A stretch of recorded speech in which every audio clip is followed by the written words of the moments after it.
have 20 more. Thank you, Jim. All right, our speaker today, Allisa Beck, will speak to us on Gulf Coast College for Women. Alicia's with USM College and in the archives department over there, and with the library as well. So, Allisa, thank you.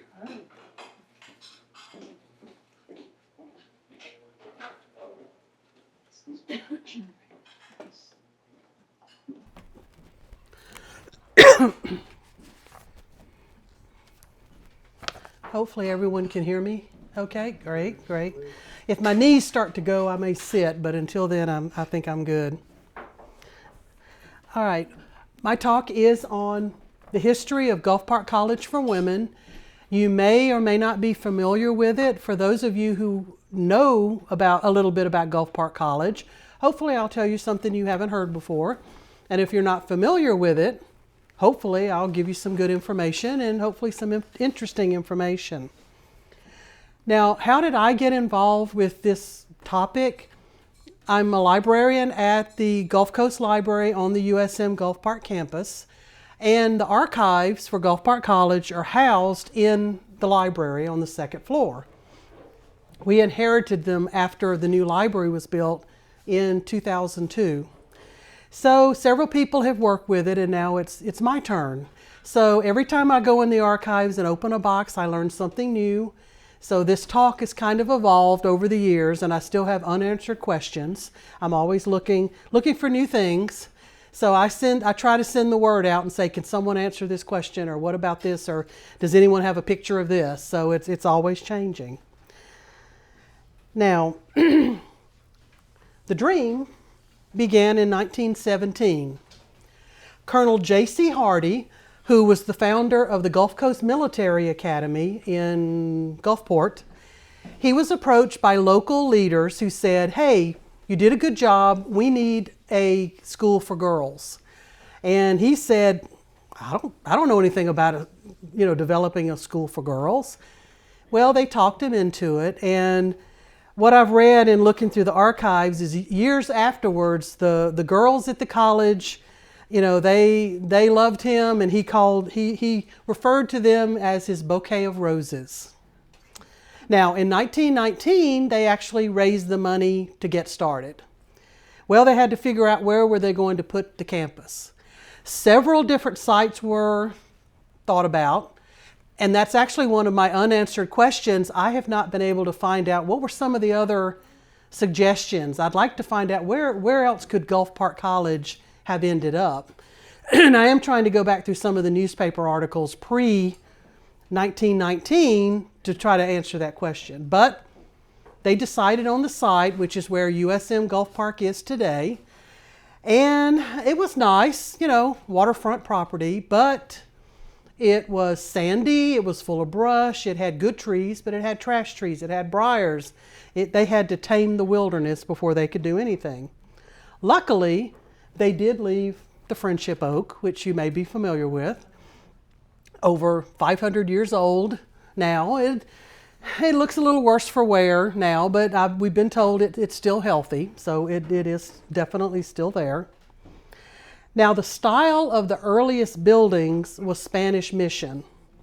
There were 5 at first. This was one of the first buildings. This is Hardy Hall. And you will get tired of me referring back to Katrina or whatever, because that affected, our buildings too. That building is still there.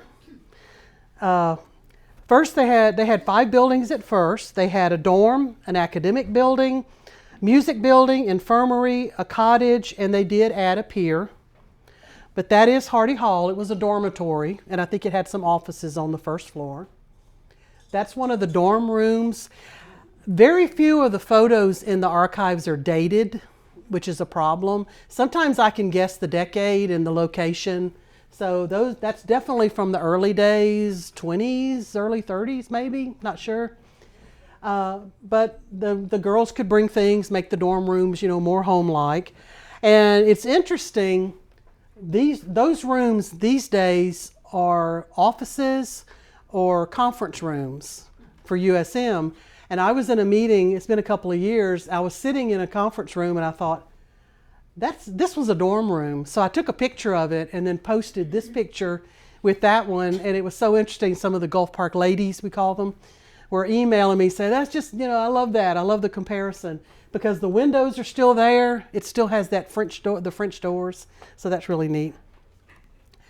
Each floor of the dorms had what was called a social room, but it was actually the smoking parlor. The girls were allowed to smoke with permission. They weren't allowed to have alcohol, although from what I understand, there were ways they got around that. But they were allowed to smoke with permission, but not in their rooms. There were certain places on campus they could, but they could smoke. Each floor had one of these rooms. And it was years before I realized this, but I noticed on the right, one of the girls she's doing the rabbit ears behind and I'd never noticed that before. It was like, This is the dining hall. This is one of my favorite pictures. And it's very interesting when the Gulf Park ladies visit, they could tell me, they couldn't pin it down like to year, but they could tell me that it was probably lunchtime because they're casually dressed. And the girl, she's wearing saddle shoes. You would not be allowed to do that at dinner time. They had to dress better. And it was probably not a Sunday. They did dress up more for Sunday lunch. And they probably didn't have off-campus visitors because they would have had to have dressed a little better even at lunchtime. So it's probably a weekday lunch. That's about as narrow as we could get it. And they did have they would rotate the chore, but one girl at each table would be the hostess, like for a week. And they were the ones that would fill the plates and serve everyone else at the table. That's Lloyd Hall, built in the 1920s. It still exists today. It's a classroom building now. It was a dorm back then. At one point, I think it did have classrooms. They changed over the years. And what's interesting, Katrina damaged that building very badly. It's right on the front corner of campus. So basically, with FEMA, Department of Archives and History, USM, everyone else, they basically gutted the 3-story building. It was just outer walls pretty much.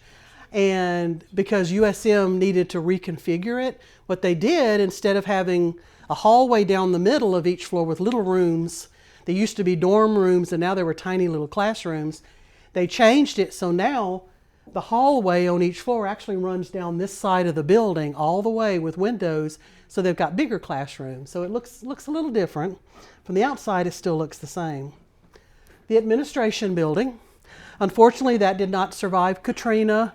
Something had to go. There wasn't money for everything, so that building was not repaired. We did keep the footprint. If you go on campus, the original foundation footprint has been turned into a green space with just the outline of the original building. The music building, I'm not sure exactly where that was. That was gone long before I started working at USM. That's the Y hut. We also called it the log cabin.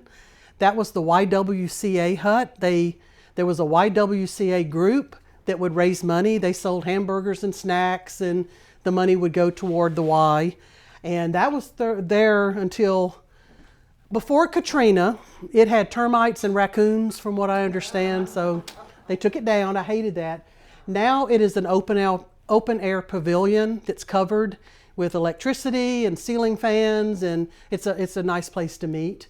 And the fireplace is still there. It had a double-sided fireplace inside. You can't use it, but at least it's still there.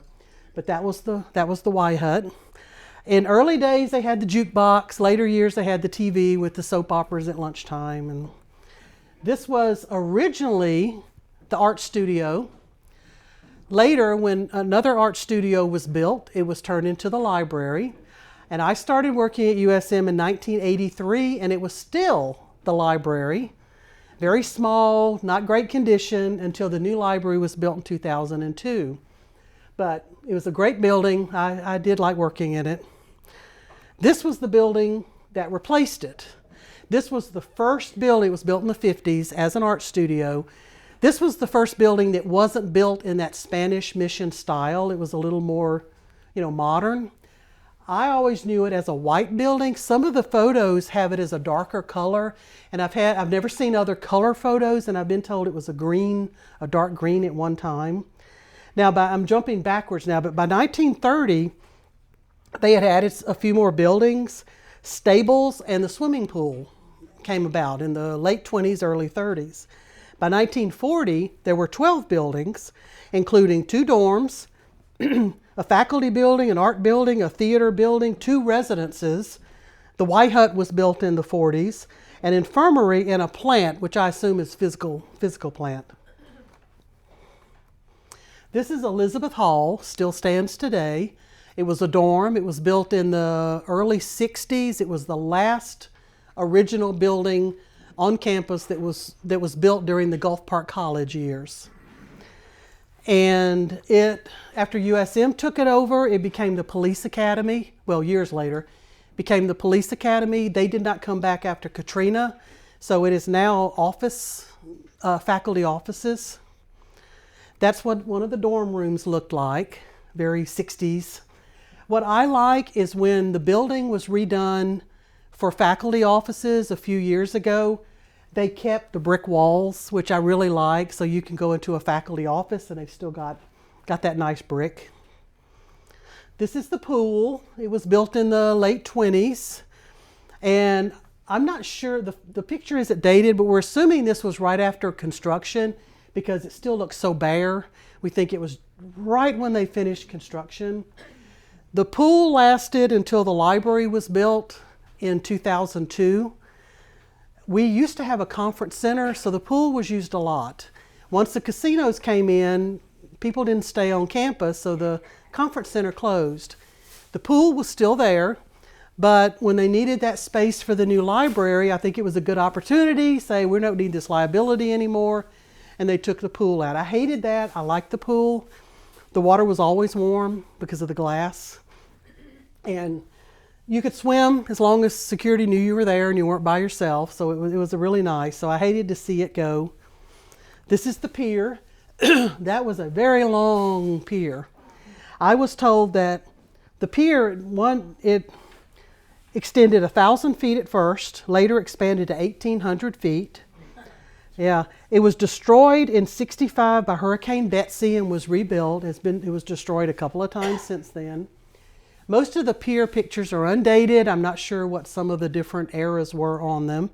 This is and actually you can notice, it's hard to see, you notice there's a slide that goes all the way down to the water, steps, and they also had swings. You could get out there and actually swing and jump in. Yeah, I thought that was neat. One thing that they did not have on campus, they did not have a chapel. The college wasn't connected with any particular religion. The girls were expected to go to church, but they could go to the church of their choice. So St. Thomas was next door.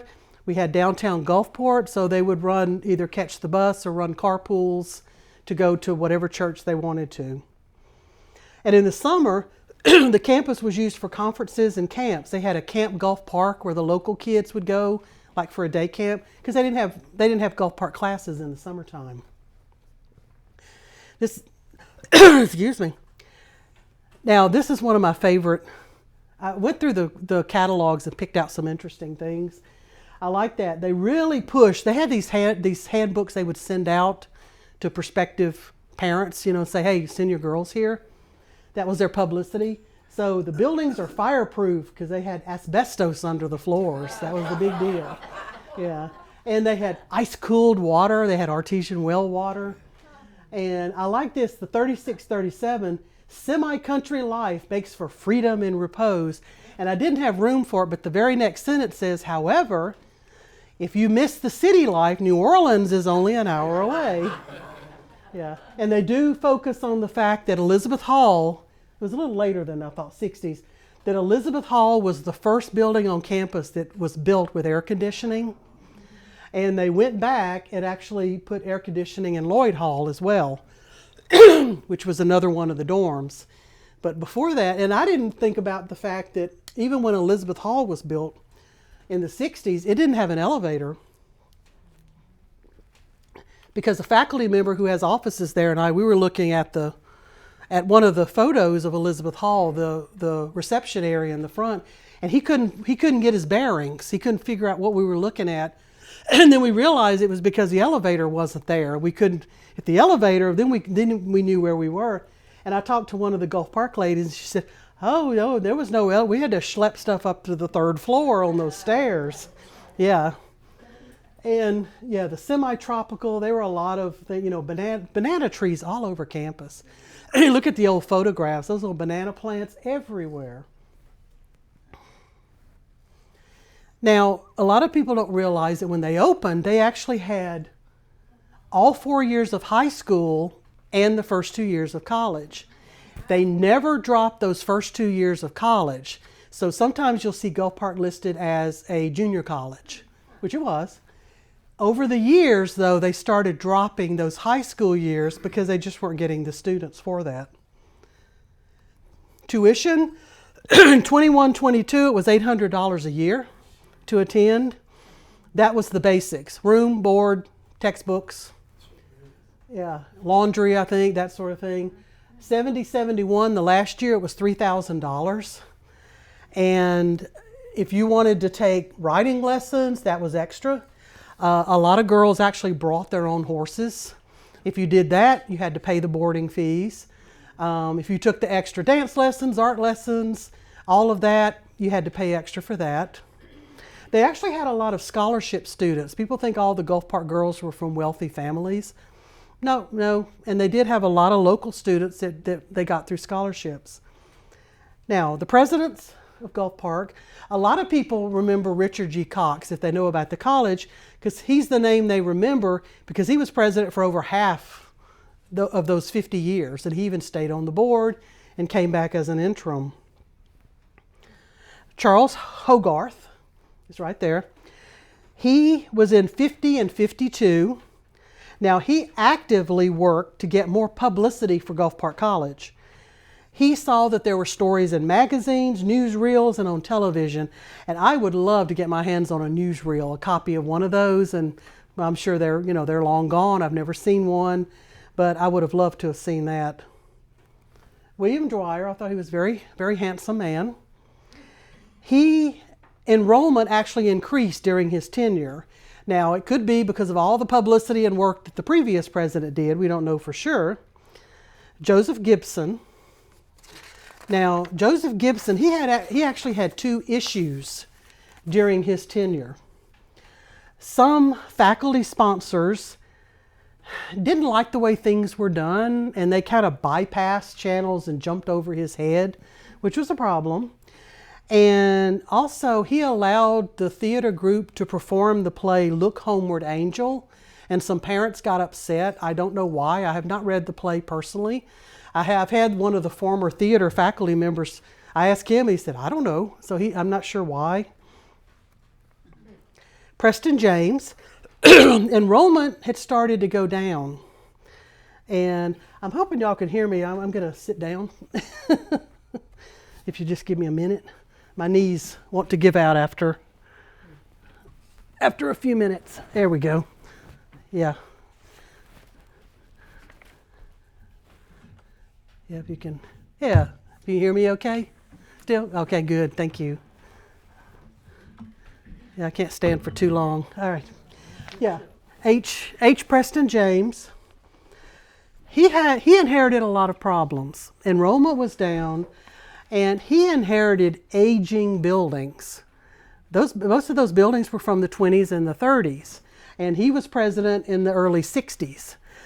So he was trying to find money to repair, the plumbing and the electricity, and he wasn't getting, a lot of help. And decisions were made, and it's always kind of hard to figure out how to word this. Decisions were made to accept some students who would be considered marginal. That doesn't mean they were bad students. It just meant they were accepting other students beside the cream of the crop like they did before because they needed those students in. And actually during his tenure, the board had someone brought up the idea of admitting males. Why does it have to remain a girls' school? That would bring in a lot more. And the board said, no, never, never, never. So still girls. And I mentioned Dr. Cox. He was the first president, and he still stayed involved. President James had some problems because this is the 60s, he thought that the school should really focus on academics with maybe some of the finishing school type things that they had done in the past, have that kind of as a secondary thing.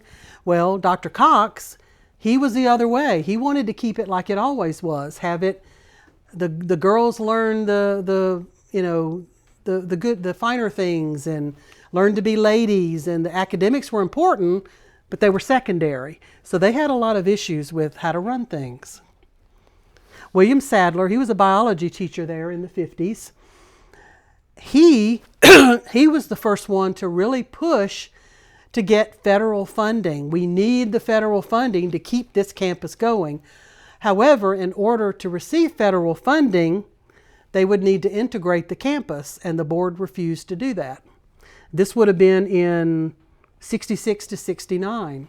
So they could receive no federal funding, so that was another nail in the coffin, so to speak.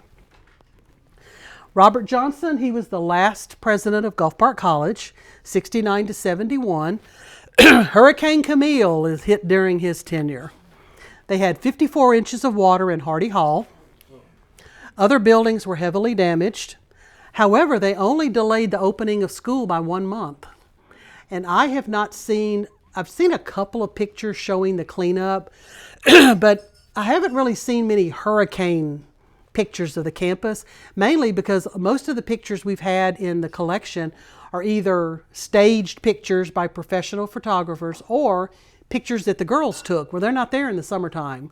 So they're not generally there when the hurricanes tend to come through. I've seen a couple of newspaper pictures, but not much. But I'd love to see more campus pictures after Camille. Now, enrollment actually went up that year, and you think, after Camille? But so many of the girls were already enrolled when the storm hit. They were sent here anyway. Parents were assured the campus was open, everything was okay. But as reports went back, the next year, enrollment dropped by 50% that next year. So one more bad check mark against the campus.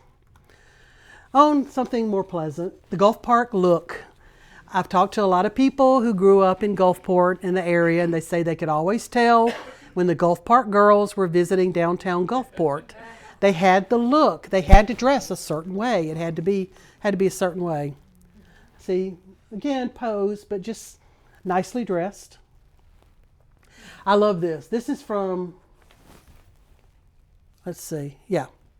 This is their dress from the 1950-51 catalog.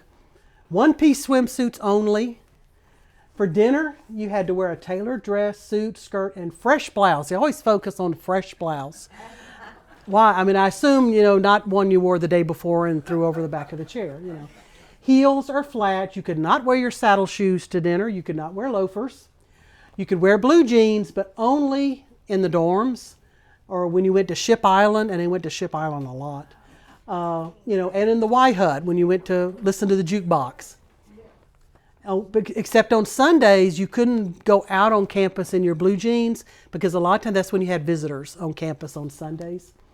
Dates, you had to wear a suit, a dress suit, dress, sweater, skirt, depending on the type of date. And if you went to town, that meant generally downtown Gulfport, sweater, skirt, fresh dress, fresh and pressed. And you couldn't wear anything, any kind of scarf on your head unless it was raining.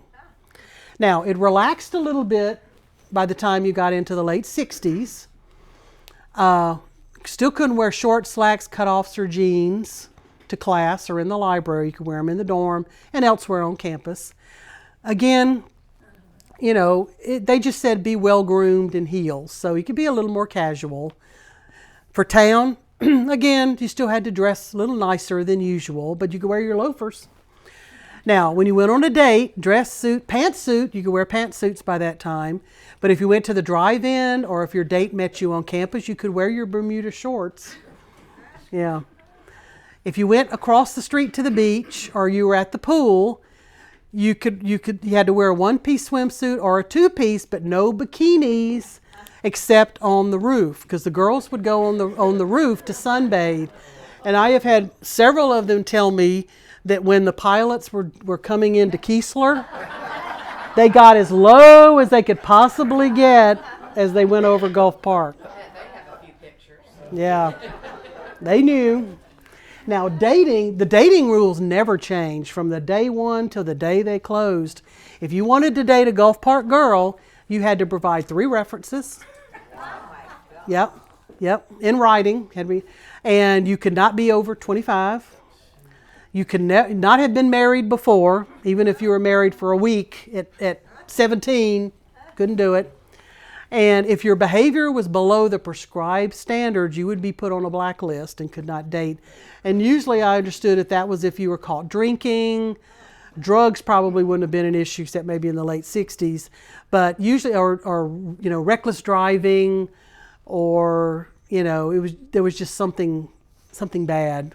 Now, they did have academics. It wasn't all, fun and games, and, now they had the usual courses: math, English, history, sciences, foreign language. They also had a lot of arts, music, theater, dance. Now, in later years, they added things like psychology, social issues. Now, if you went to Gulfport to become a professional career woman, most of the girls assumed they would get married and have children. That was it. But if you were going to have a career, you were pretty much limited to taking the secretarial science courses or the domestic sciences. And the girls took that anyway, because even if you weren't going to have that as a career, you would take them to learn how to run a household, do a household budget, all of those sorts of things, manage your family's money. But the only career path that they added later, they did add fashion merchandising. You could have classes in that, and they actually took a trip every year to Dallas to visit some of the fashion area in Dallas, so that the girls could learn firsthand kind of what that industry was all about. This is the library. This was the one built in the 20s. It was still the library until they built that art studio in the 50s. And if you notice, there's windows. It's like that. They're still inside. Originally, the building was U-shaped. It was built as an art studio originally. That inner part there was actually a courtyard with a fountain. And then at some point, when they actually turned it into the library, they closed off the back with the big picture window, and actually put a foundation, a floor. And even when I worked there, you still had little steps that went down to that low part, and we had all those inner windows because they closed it in to add more room. That was the inside of the art studio, the one that was built in the 50s, the modern looking one. Had all that glass across the front. And there's your domestic science. Had your stove so you can learn how to do your cooking. Now, graduation day, seniors, they would take a chain made of magnolias to the friendship oak, and they would string them all over. For graduation, all the girls wore white dresses. I think they all had to be similar style. I don't think they had to be identical, but if they voted on the cap sleeves one year, they all had to have that type of sleeve, even if they looked slightly different. We have several dresses in the archives. We try to put them on display. We just got a new mannequin, so we now put more than one on display at a time. This is a group of seniors on the beach. Seniors all had hats. I call them the Gilligan hats, but they had their senior hats. The girls would write on them. They'd put seniors 67 or whatever, and they had pins. They would put their little sorority pins on them, and your friends would autograph them. We have a lot of hats in the archives, which is nice. They all tell stories. And I didn't realize till recently there's an issue. Traditionally, the girls, before they graduated, were supposed to, when they went out, like to Ship Island or on any boat, they were supposed to throw their hats into the water as good luck. Well, the girls didn't want to give up their hats, and they fought the faculty on that. They would prefer to pass the hat down to a junior, which I think they did most of the time. They took a Caribbean cruise every spring break. and it was extra. You had to pay extra for that. But except for World War II, they took the cruise. They went to Cuba. They went through the Panama Canal. They went all over the place. But it wasn't just fun. This next picture is Dr. Cox actually giving a lecture. So they did keep up with their schoolwork. And that's the girls. I put that in there because I was thinking it was part of the cruise, and then I realized later that's actually the girls going to Dallas for the fashion merchandising trip. All right, athletics. Lots of athletics. Horseback riding was a big thing. And people are always fascinated that the girls rode their horses on the beach. And on Highway 90 when it was still a narrow little road. But yeah, horseback riding. If the girls didn't have horses that they brought with them, the college would rent horses from local farmers for the year and would keep them in the stables. All sorts of, they had the riding ring was long gone when I started working there, but they had the riding ring, and we've got ribbons and platters, silver platters and trophies. That was a big deal, was the horsemanship. That was one of their big sports. Fencing. Lots of fencing, archery, and when the Hunger Games came out, it was fun to give this talk to young people because they're like, oh, they got to shoot bows and arrows on campus. Yeah. The other big thing was the synchronized swimming and diving. The Aquettes was the group. They did demonstrations at pools all up and down the coast.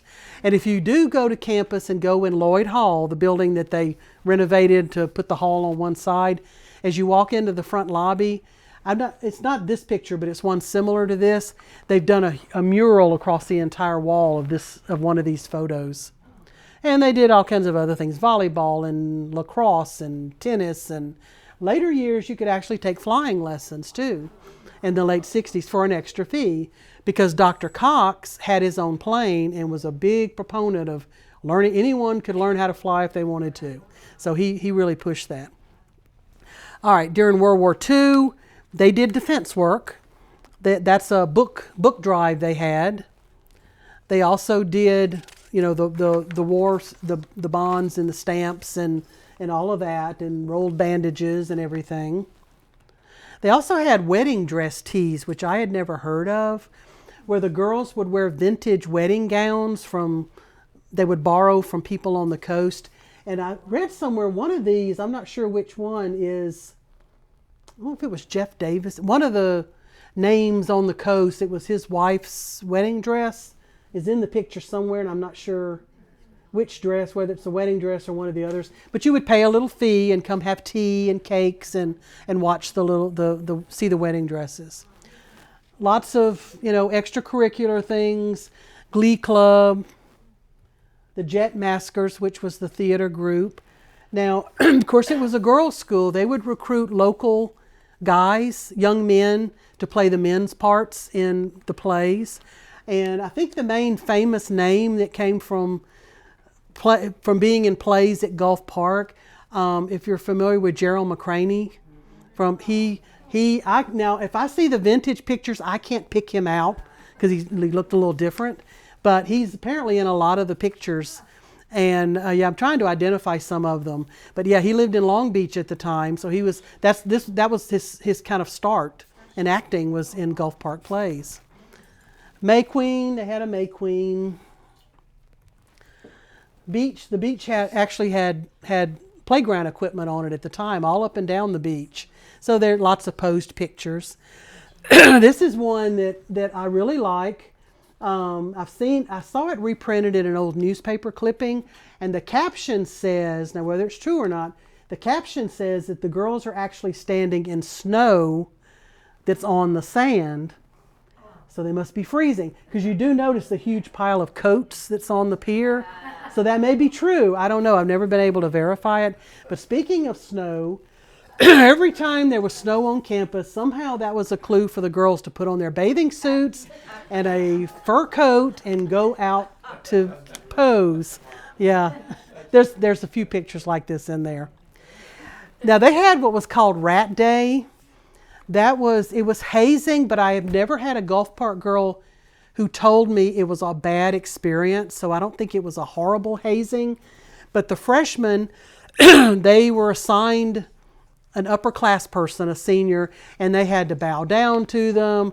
The freshmen had to paint their nose black and put little whiskers because they were the rats. And it was basically things like you had to make their bed, go get them a Coke, do their laundry, fetch things, and say ma'am every time you saw them. From what I understand, it wasn't horrible. There's Dr. Cox in his airplane. This is actually Dr. Cox, and his wife is the one leaning over there in the back. He really liked the outdoors. Any chance he had to get the girls outside for a cookout or a hike, he would do it. So I'm not sure. I think that's actually on campus. They just all went out for a cookout. Huckleberry Hill. I never went to Huckleberry Hill, and I feel bad about that. A few miles west of campus in Pascagoula, and I don't think USM owns it anymore. I'm not sure. I do know one of the wildlife rescue, they were using some of the property, but the girls would go out there. I don't think they did overnights, but they would go out there for day trips. So they would go kayaking and canoeing, and they would have picnics, but they actually had picnics it wasn't weenies over a campfire. It was, the cooks came out and they had, barbecue and, the full deal. As I said, they went to Ship Island a lot. There's a lot of Ship Island pictures in the archives. A lot of pictures like this showing the girls getting their pictures taken there. They also had a lot of social events, lots of dinners, lots of dances. The girls getting their corsages before a dance. A lot of these I can't identify. I need to get someone who knows uniforms, who can tell me, was this because they traded dances. They would go to other places for dances and the guys would come to Gulfport. That is Gulfport because I know the arched windows. A lot of the others, I can't tell where they are. But people who know uniforms, they can tell me, oh, well, they were at Keesler, or they were at the Gulf Coast Military Academy, or they were at Pensacola. They actually went all the way to the air base, the Naval Air Station in Pensacola for dances. And it would be like a weekend thing. Yeah, see there? Did those soldiers have references? I don't know. I'm sure they had to be on an approved list somewhere. Yeah. Now that's not at Gulfport, so I'm not sure where that is. I always have to explain this picture. Sometimes it needs a little explanation. That's Halloween. Those are ghosts. Because you notice the Halloween pumpkins and the little scary, the little kitty cats. So that's their Halloween dinner. And this is the picture I call the tipsy Santa. He's had a hard day. But that's Santa. I don't know who the gentleman is on the left. That's Miss Picking in the middle, Helen Picking. She was speech and theater faculty for a long time. And after she passed away, we got some of her materials for the archives. And that is Dr. Cook. He was the financial guy on campus for many decades. And that's some little snowmen there. Yeah, like that. Now, this one, I don't know if you may or may not recognize the gentleman in the striped tank top, but in 1928, Johnny Weissmuller, he was Tarzan, Olympic, people know him. He was the Olympic guy, but people know him from Tarzan. He visited the coast. It was in celebration of the finishing of part of the seawall. So he was there and did a bunch of diving, exhibitions up and down the coast. But he visited campus. So those are the girls, admiring him from the background. And the others, I forget who the others are, but yeah, Johnny Weissmuller. This one, I mentioned back the president that did all the publicity. He got them written up in magazines and newspapers and newsreels. One of the things they did a multi-page article in Life magazine in 1956, I think. We have several copies. And it was their education issue, and it was a big spread about Gulfport College. So it was really great. Well, if you're familiar with how Life magazine worked, every issue, they always had that one last picture in the back. That was just an interesting little picture they took. Well, several issues later, they printed this picture as that last picture. It was a picture of the girls reading about themselves in Life magazine, which I thought was kind of neat. Now, the end of the college, unfortunately, there was declining enrollment. There were several things that contributed to the end of the college. Declining enrollment. Girls didn't want to go to a girls' school. They wanted to go to a co-ed college. The community college system, the junior college system they called it back then, Mississippi was, I think, the first state to have a good organized community college system. Well, the girls could go there and get those first 2 years of college. It was a lot cheaper. So they started going there. And Hurricane Camille didn't help. The board still refused to admit men or to integrate the college. So no federal funding, and they were losing out on a huge population of potential students. Now, the last graduation ceremony was May 29th, 1971, and the college was closed for about a year until USM took over. And I recently went through and started reading the board minutes. It's fascinating how you close up a college campus, everything you have to do. It's really fascinating. What do you do with the books? What do you do with the physical plant trucks and the gardening equipment and all that? And I also found that Millsaps actually wanted to take over that campus, and it didn't happen. Now, the archives. This is right after Katrina. And that window there is the parlor in Hardy Hall, which until the new library was built in 2002, almost three years to the day, we opened, 3 years to the day before Katrina, and the archives were moved there. If they hadn't done that, that's where the archives would have been when Katrina pretty much took out the first floor. So we are glad. However, we did get damage. This was the first floor.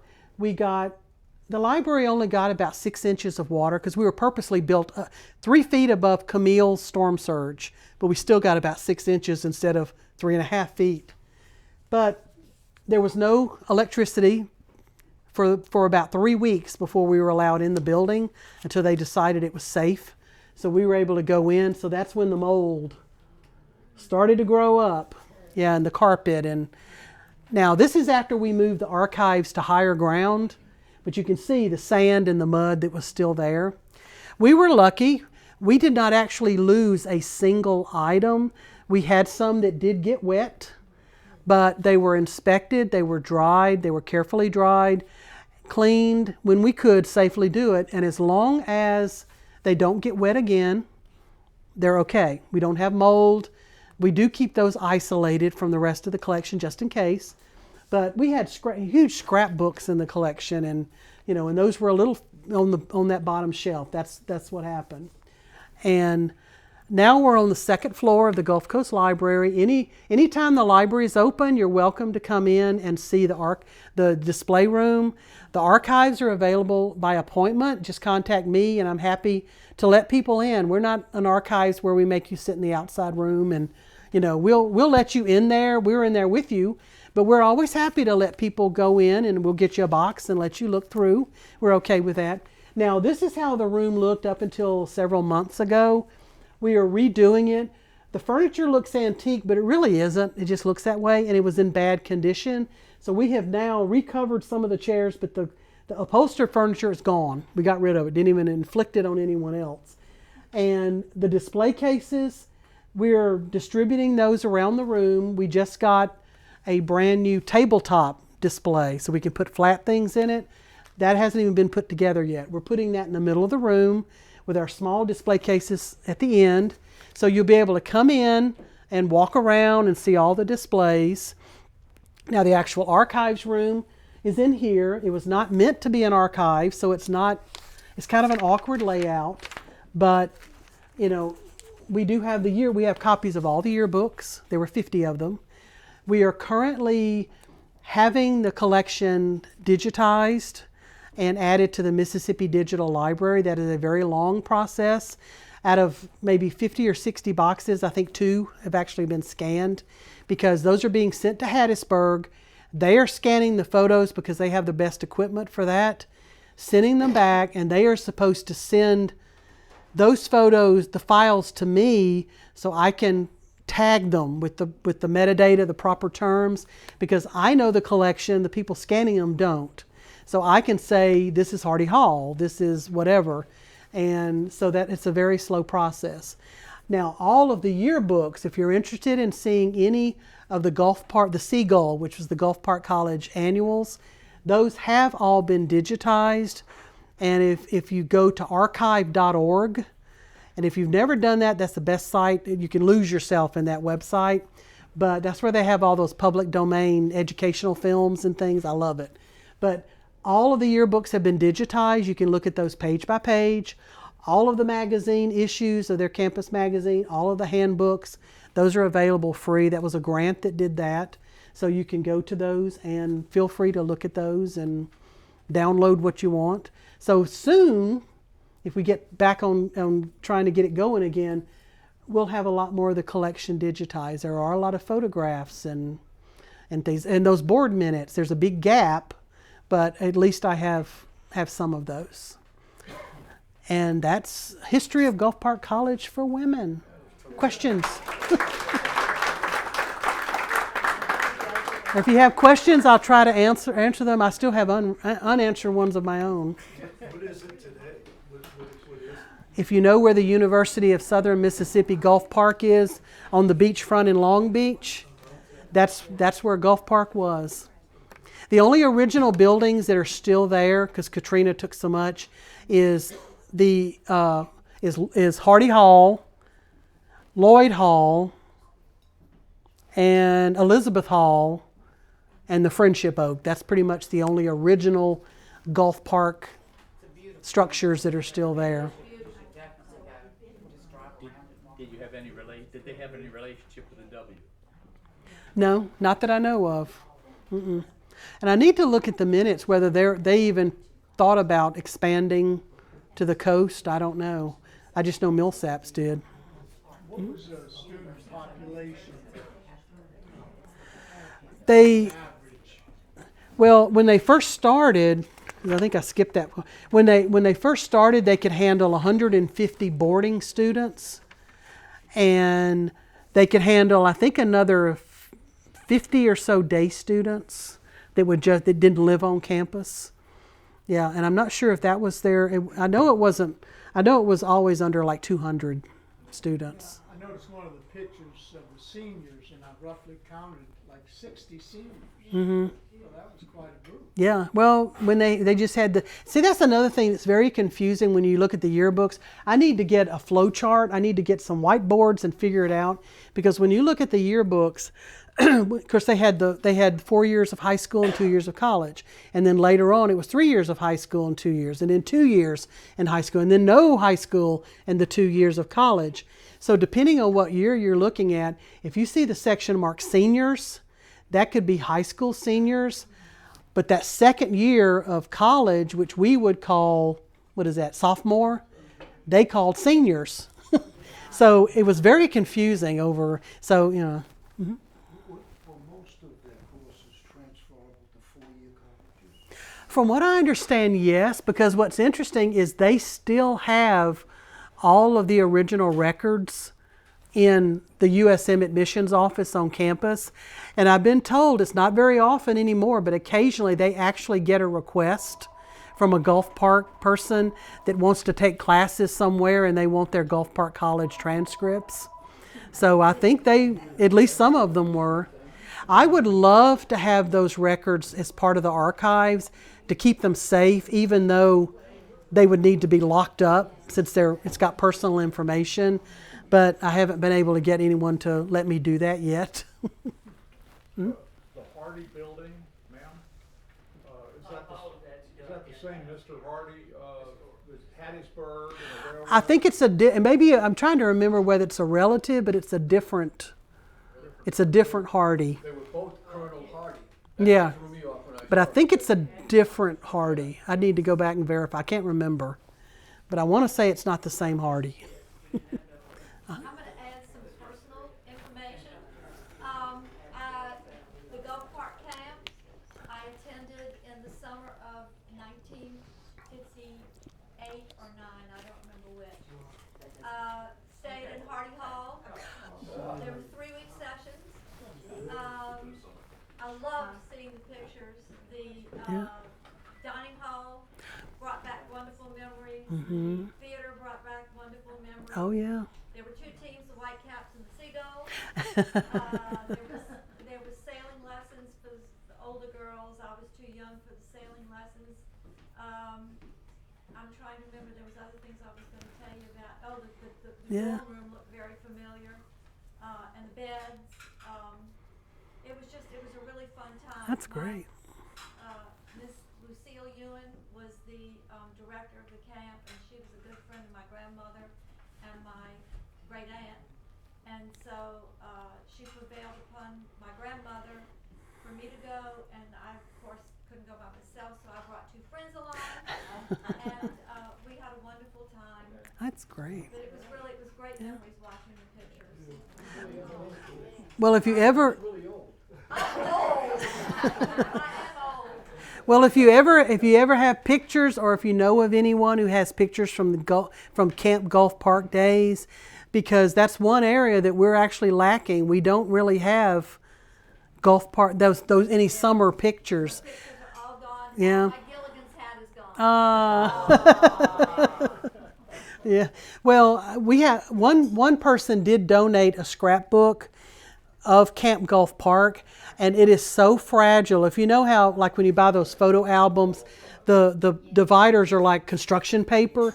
Well, you touch it and it just crumbles. So I carefully put it in a drawer until I can actually photograph, because I want to photograph each page to know exactly what the layout was, and then transfer everything to a cleaner, a new book, because I want the layout to be, because that tells the story.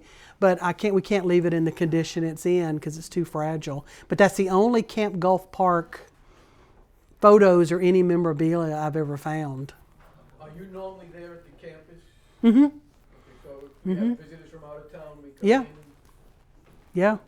Like I said, anytime the library's open, you do need to check with UPD to get a visitor's pass or something. But if the library's open, you can come in and visit the display room. And if you do want to see the archives, it's good to contact me just to make sure I am there. But I've done it. Occasionally, I would get a Gulfport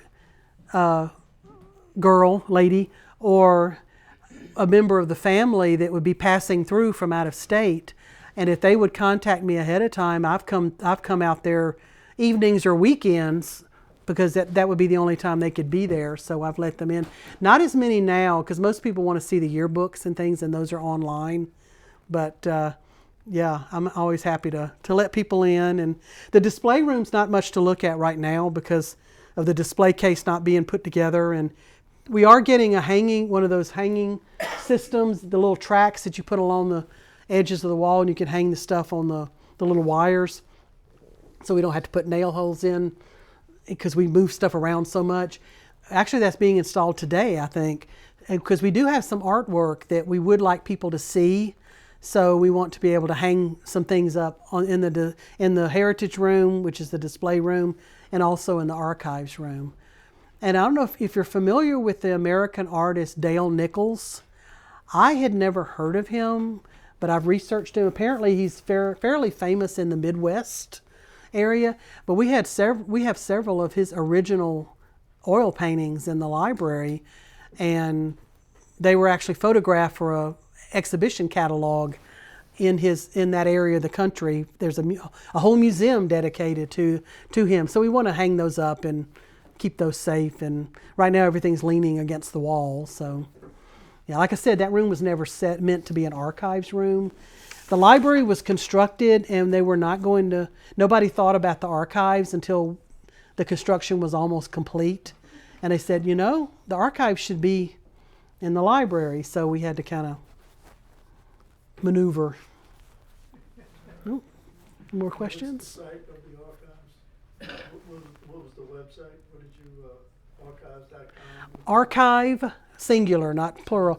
But if you go to archive.org, and in the search box, just type in Gulfport College, and it'll take you to that section. A lot of colleges and high schools, they're digitizing yearbooks, and they're putting them on that website. But archive.org is a great place if you want to look at old anything public domain, they've tried to save. So if any of you remember the old educational films from high school, Coronet films, Duck and Cover, Lunchroom Manners, all of those old educational films, they are all in archive.org, and you could spend days watching those old films. Yeah, they're a lot of fun. Yeah. Thank you again. Thank you, but feel free to contact me if you have questions. Very nice. Thank you very much, Allisa. Thank you. Thank you all for attending today. We appreciate it. And I forgot to mention that we're going to have the book sale on August 10th, which is the second Saturday.